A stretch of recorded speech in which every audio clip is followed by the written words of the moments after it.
So since you're taking a class about myths, you might think that myths are interesting, generally speaking. You might be curious about it, and you may be surprised to know that it was not always the case. For quite a long time, people have not been too interested in people's myths and others, partly because they are specially interested in their own myths, not necessarily others. But there is certainly a certain interest in your own mythical story, especially from the point of view of the Greeks, which is where we get most of our intellectual beginnings. And in fact, the knowledge that we have today of how our mythology works is in large part inspired by the early study of these ancient Latin and Greek myths. And lucky for us, the stories that the Greeks have made about their own gods is recorded, and this is why, pretty specifically, we can talk about Greek myths. In fact, this book here by Hesiod is telling us about the what he calls the theogony, that is the birth of the gods, and it is recorded as a quote unquote myth or mythos in Greek, which is a report, a tale, a story.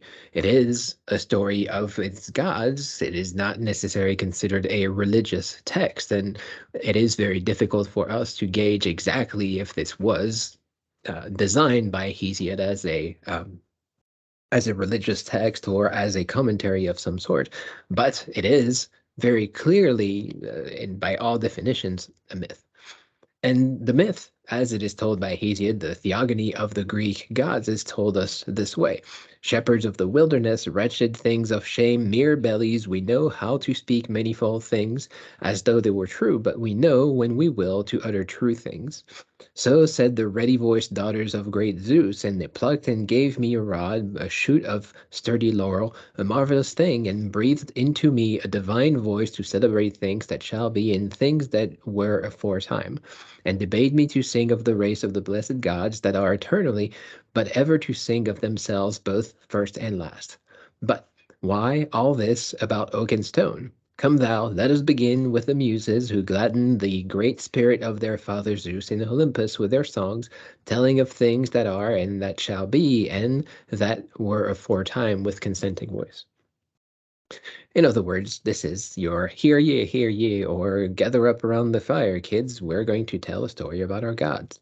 And for us, this is a very important document because this is a very first-hand look at how people approached their beliefs, their systems of beliefs. And what we have now, this book, whether we consider it literature or religion of whatever the sort, is at the very least a record of how people were telling stories of their gods. Now, the what we have today is also a record that is incomplete, of course, and a record that was also passed along the years by various means, most of them not particularly written.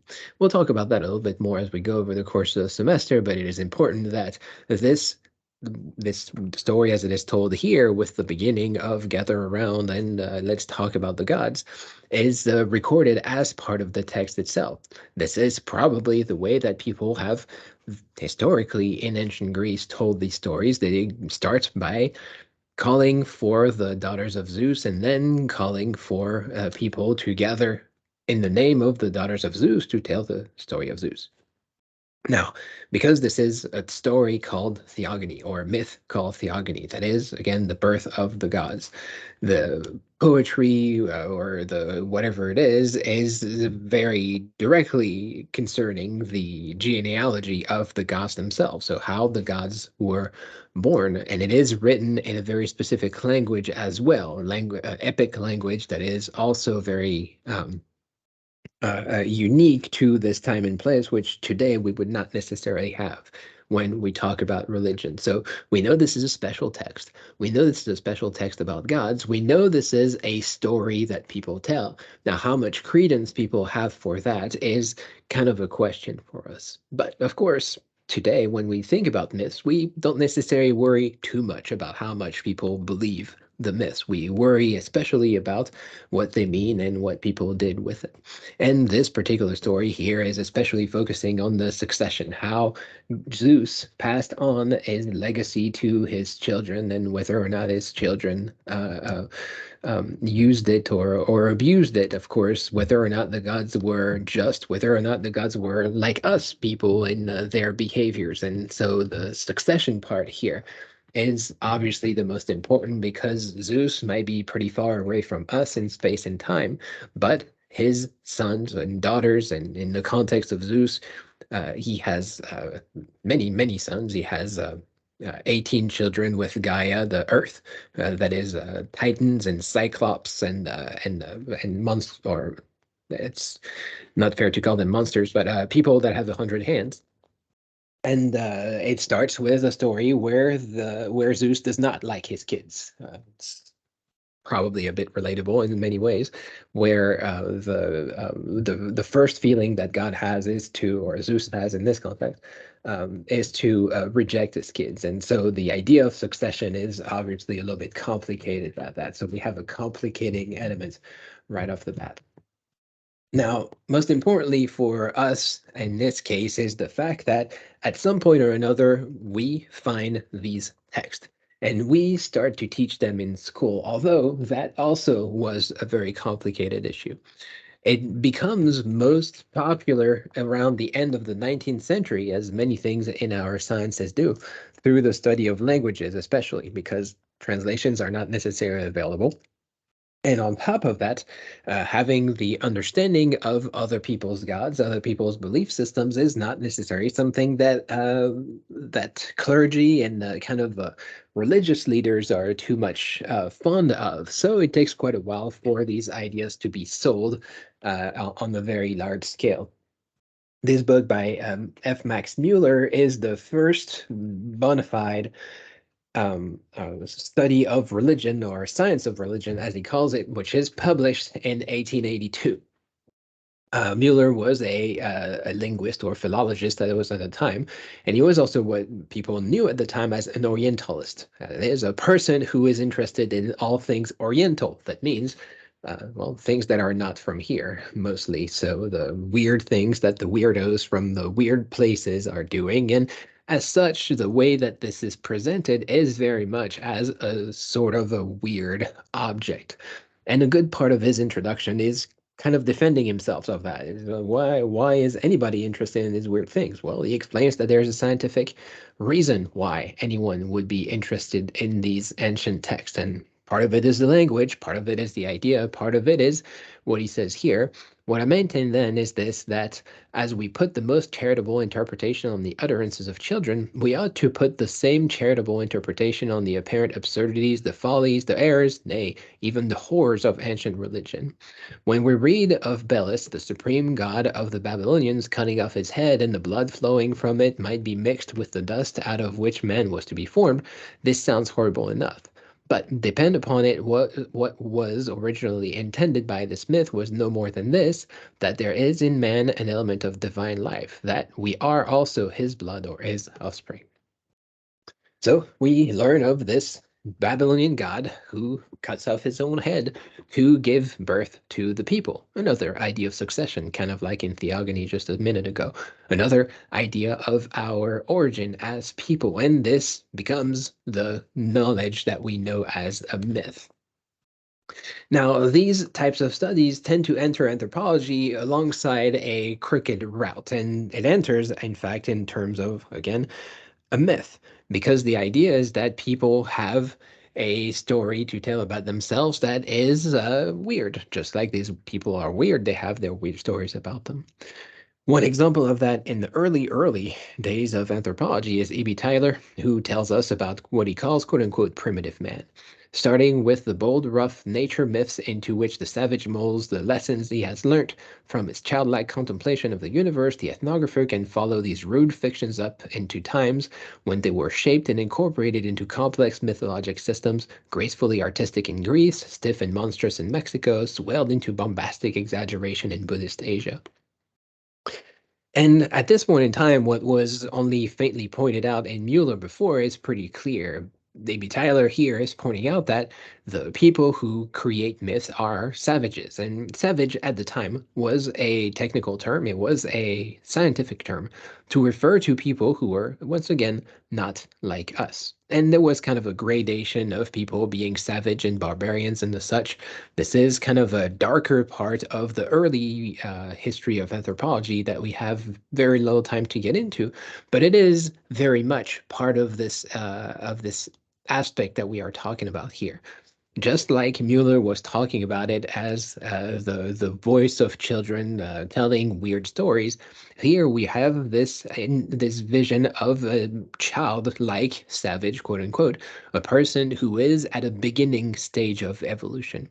This is in fact the way that Tyler was approaching this idea that people outside of Europe were in the beginning stages of evolution and they would eventually grow up to be like us, the good, fair, important white Europeans, the people that are like himself, of course, not like, well, proverbial others anyway. Now, the proverbial others is his interest because, as he sees it, these are survivals of the ancient ways in which people were. And so, looking at these ancient myths is a way for him to look at how we became the people that we are. And of course, he sees these original ancient savage, quote unquote, myths as the basis for what would become the more complex forms of religion.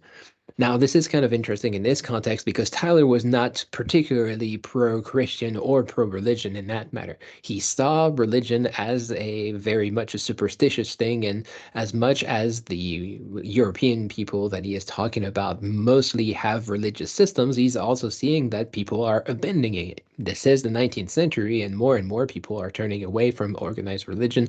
So it is not surprising for him to see that there is a move away from religion. This is just a thing that is happening in the past. So, even in this context, Tyler is pointing out to Christianity, Islam, and all of the major religions of today as things of the past, things of unrefined people.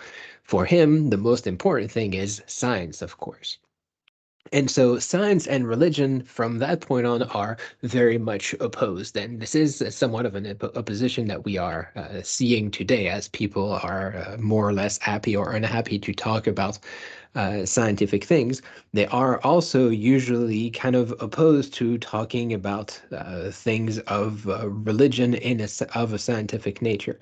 And in a variety of ways, this is really what Mueller was talking about, that the study of religion from a scientific point of view was not very well received by a lot of his contemporaries. And speaking of contemporaries, we go to Edward Fraser. The reading that is posted on Perusal for this week tells us about a specific kind of myth, the myth of finding fire. Part of the preface of the book, or the book in which the article reading for today is contained, is focusing on what he calls mythology, perhaps best defined as the philosophy of primitive man. So again, right, primitive in this context being the way to refer to non-Europeans or people who are not like himself, really.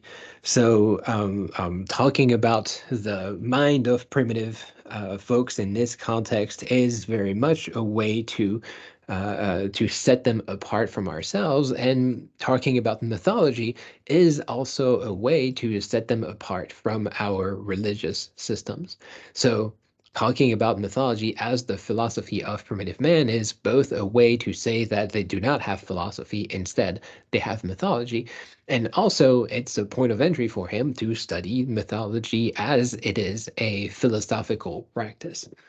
And that kind of loops us back to the conversation about Hesiod at the beginning to a lot of respect, because we don't know if Hesiod was talking about those things as a as a primary philosophical matter or a primary religious matter or a primary literary matter. We are just reading these things today with only the ability to guess what he is talking about per se. Now, Fraser also tells us it is his first attempt to answer those general questions concerning the world which have doubtless obtruded themselves on the human mind from the earliest times and will continue to occupy it to the last.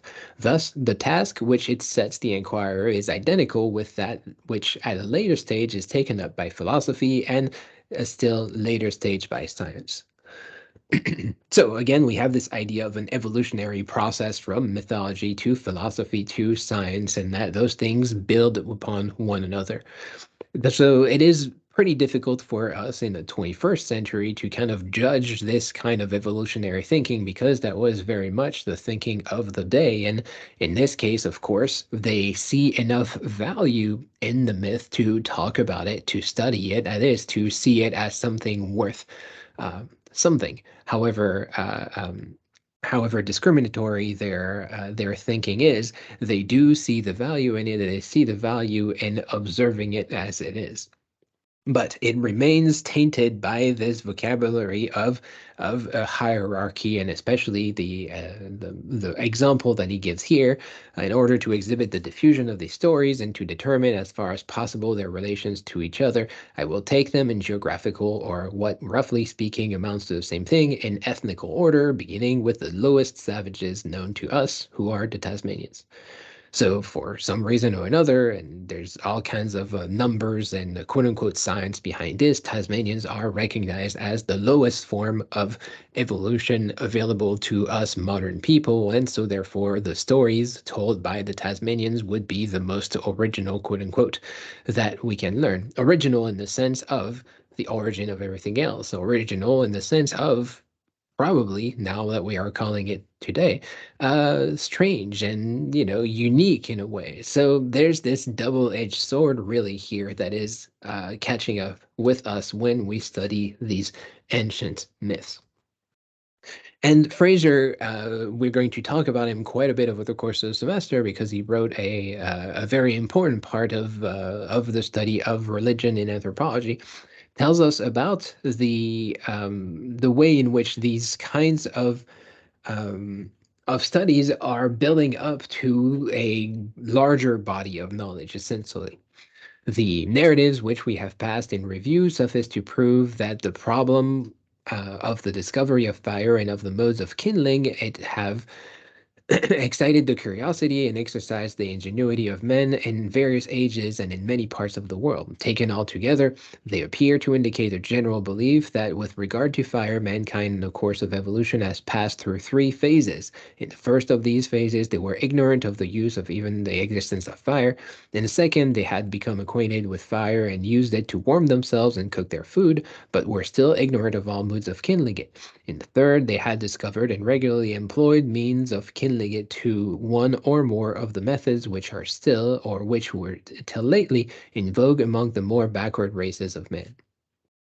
Now, of course, this is mostly a self-fulfilling prophecy at this point in time, right? People like Fraser and Tyler saw three modes of existence, and so there are three ways in which people did fire. So the lowest forms, the barbarians, are ignorant. The savages are able to use it for very basic foods, but they haven't really found out how to maintain it in a proper way. And the more advanced forms of the backward quote unquote races. I mean, this is very, very, very obviously racist signs. The least backwards of the people are able to use fire, and so therefore we, the modern people, are the descendants of those early people who figured out how to use fire. But mostly important to us, besides the blatantly discriminatory talk here, is the idea that we have a path that is charted through our stories of mythology. And so, alongside the book here, Fraser takes the beginning point of the Tasmanians and moves all the way through hundreds of different stories from around the world. Collecting these stories was a lot of time, was a lot of effort, and then charts this course of mankind that is entirely wrong, but At the very least, for us, it shows us the things that they have in common. And certainly, part of the classification is looking at these commonalities. He looks at the people who find fire coming from the sky, people who find fire coming from the ground, people who find fire coming from the sea, which is probably the most surprising of these. Why would you, as a people, figure out that fire came to you from the sea? Well, that's one of the questions that these myths are trying to elucidate, and this is what we're talking about this semester.